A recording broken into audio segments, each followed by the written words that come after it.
Good morning everyone. So today we will be reading a new chapter, that is protective decorative furnaces, damp and termite proofing. So in this chapter we will be reading all of these articles. First is plastering, purpose and types of plastering, types of plaster finishes, pointing, purpose and types of pointing, painting, objectives of painting, whitewashing, color washing, distempering and damp and termite proofing. So first we'll be reading about plastering. So all of us know, while you are constructing the buildings or any types of houses, lastly we plaster the wall or we plaster the building. So you can see the images here, the building have been plastered. So we can say it as plastering is the process of covering the rough surfaces and uneven surfaces with a plastic material called plaster or mortar to obtain an even, smooth, regular, clean and durable surface. So this is about plastering. So what are the materials we are using in the plastering? So cement, lime or clay, aggregates, water, admixture. So you can see the images here. Cement, aggregates, admixture. So these are all the materials we used in the plastered. So cement, lime or clay, aggregates, water, admixture. So next we will be reading about what are the objectives of plastering: to provide an even, smooth, regular, clean and durable finished surface with improved appearance, to preserve and protect the surface, to cover up the use of porous material of the masonry work, to conceal the defective workmanship. So these are all about the objectives of plastering. Next we will be reading about the properties of a good plaster. It should be hard, durable, cheap and economical. It should be possible to apply it all during the weather conditions. It should adhere to the background and should remain adhered during all climatic changes and should offer good insulation against the sound and high resistance against fire. It should be effectively check the penetration of moisture from the surfaces.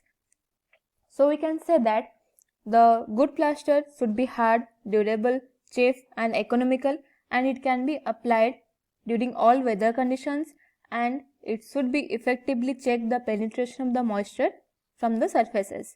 So this is all about the properties of the good plaster. So tools used in the plastering.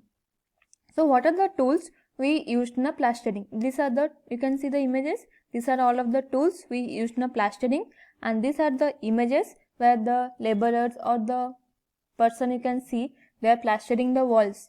Okay, so these are all the tools we used in the plastering purposes. Next is types of plaster. There are three types of plaster. First is lime plaster, cement plaster and mud plaster. So you can see the picture of lime plaster here. So what do you mean by lime plaster? So when lime is used as a binding material, it is called as a lime plaster, and lime plaster is a type of the plaster which is composed of hydrated lime, sand and water. Lime plaster is similar to the lime mortar. The main difference is based on use rather than the composition. Mortar for the lime plaster is usually prepared by mixing the sand and lime in equal proportions. Cement is small quantity which is added to the mixture to improve its strength. So you can see it as these are the images of the lime plaster, and the lime is used as a binding material, so we can say it as a lime plaster. And lime plaster mainly composed of hydrated lime, sand and water. I have also told in the previous chapters the lime plaster is of two types. It's of a hydrated lime and fat lime.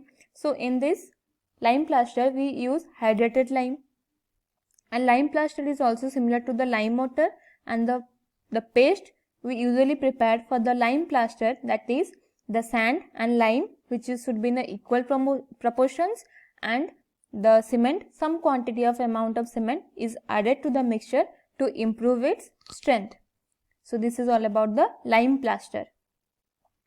So next is cement plaster. So you can see the images here. The cement plaster, the people or the laborer are plastering the surfaces with the help of a cement. So when the cement is used as a binding material, it is called as a cement plaster, and it is especially suited for the damp conditions. Cement plaster is usually applied in one coat, and the thickness of the coat can be 12, 15 or 20 mm, depending upon the site conditions and the type of a building. When the thickness of the plaster is more than 15 mm, then the 6 mm thickness of the cement plaster and the cement mortar, that is 1:3 or 1:4, is recommended for cement plastering on RCC surfaces. So you can see the images here. This is of a cement plaster wall. So cement is used as a binding material, so we can say it as cement plaster, and cement plaster is applied in one coat, and the thickness of that coat should be 12, 15 or 20 mm. Mainly it depends upon the site conditions and the type of the building. And if the thickness of the plaster is more than the 15 mm, then the 6 mm thickness of the cement plaster and cement mortar, that is we can say it as 1:3 or 1:4, is recommended for the cement plastering on the RCC surfaces. So this is about the cement plaster. Next is mud plaster. So in the mud plaster, the surface is to be plastered is prepared exactly in the same manner as that for the lime or cement plaster, and mud plaster is generally applied in two coat, the first coat being 18 mm thick, while the thickness of the second coat is kept 6 mm.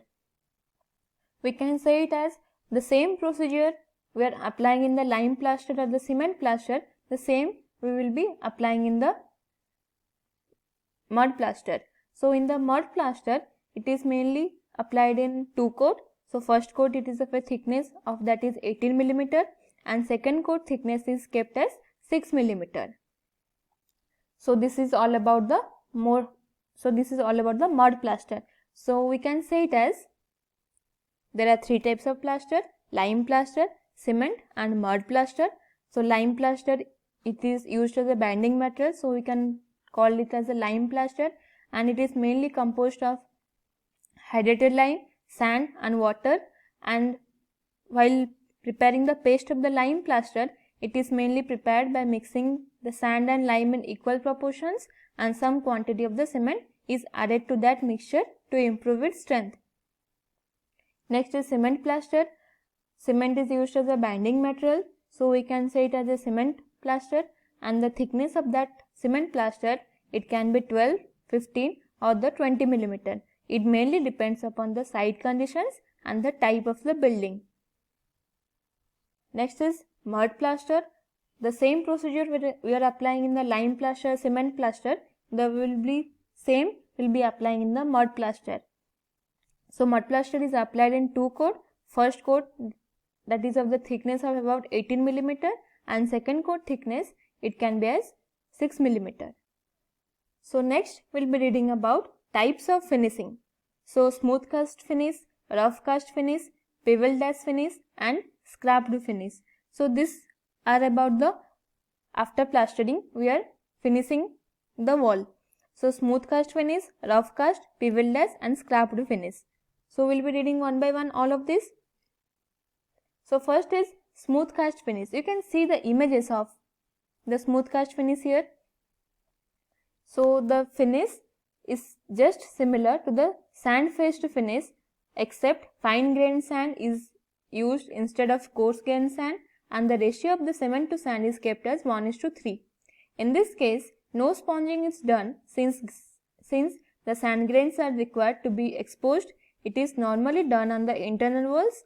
For the external walls, steel float is not used instead of using the wooden float, and it provides excessive smooth surface, and hence the surface may crack due to the environmental conditions. It is a finish which presents the level and smooth surface. So in the smooth cast finish, we are using the fine grained sand instead of coarse grained sand, and the ratio of cement is to sand is kept as a 1:3. And it is in the external wall, the steel floor is not been used. It has been used as a wooden floor, and It provides excessive smooth surface so that the surface cannot be cracked due to environmental conditions. So it is a finish which presents the labeled and smooth surfaces. So next we will be reading the rough cast finish. We will be reading in the next slide. Thank you.